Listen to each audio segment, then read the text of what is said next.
Hello, everybody. Welcome to this week's edition of Northwest Quadrant Wealth Management E-News. Thanks for joining us. We sit here today on this beautiful fall day, the last day of the third quarter.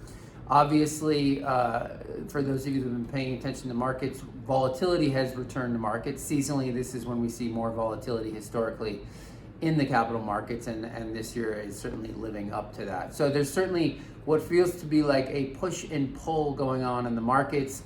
There is a lot of cash, record amounts of cash on the sidelines wanting to get invested. And so when we get sell-offs like we saw on Monday of this week or Monday of last week, the rest of the week, money comes in and buys the dip. So there's this push and pull between all that money on the sidelines wanting to get invested and the idea that interest rates are going to go higher. They've already moved higher. The yield on the 10-year has moved quite a bit higher. It's still at absolute lows, but on a relative basis, we've seen a pretty significant move higher in rates. And so longer dated assets, so these technology stocks that are dependent on the zero cost of capital and they're going to earn money somewhere out in the future, those have seen sharp sell-offs. We've seen a sell-off in longer dated bond part of people's portfolio. And so there's certainly this push and pull, and Josh can talk about our asset allocation. But certainly the easy money has been made. You know, we had all of that stimulus dumped on the U.S. economy, not just the U.S. economy, but globally we saw it. And so the easy money was made, whether it be in houses or in the stock market. We think that going forward, it's going to be much more difficult from a performance perspective to be making money, which means it's all more important what your asset allocation looks like, and Josh can talk to that as it relates to us and our clients.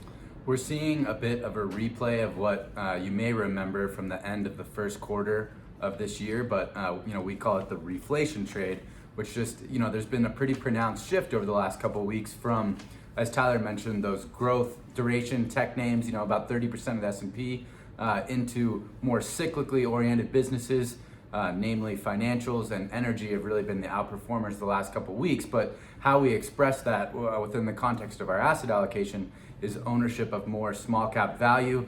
You look at what the aggregate bond index was down nearly 4% back in March.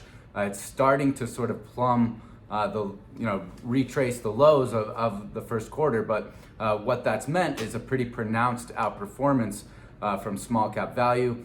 We look at over at our fixed income portfolio, and we've pretty markedly outperformed the ag as a result of our ownership of inflation protected bonds. And remember, the ag has longer duration, and we've been pretty specific in trying to own very short duration credit with the expectation of rates continuing to rise. And the big question that the market's going to continue to grapple with is what kind of air pocket's going to exist when all of a sudden the biggest buyer in the treasury market doesn't exist.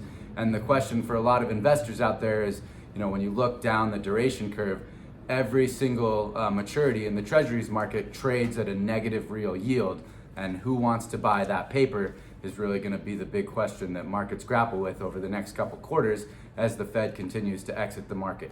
It most likely means rates go higher because the biggest buyer, the Federal Reserve, is not in the market. So rates will go higher to make it attractive to retail investors and the other investors that exist out there. And that's why we are so focused on saying short duration in our fixed income and not having a portfolio full of these high-tech names, because those are going to suffer as well. The other catalyst that we see happening is earnings season is obviously going to start here in the next couple weeks. And the comps, year-over-year comps, are going to be much more difficult because the coronavirus, the shutdown of the U.S. economy is further and further behind us. And so it's going to be very interesting to see third quarter year-over-year comps for earnings season. They're going to be much harder to beat. So it'll certainly be the haves and the have-nots. If you have questions about your individual circumstance or your account, certainly give our office a call, 800-743-0988, or you can send one of us an email, Josh or Tyler at northwestquadrantwealth.com, and we can respond that way. We'll be back here in 2 weeks. Give us a call if you have any questions.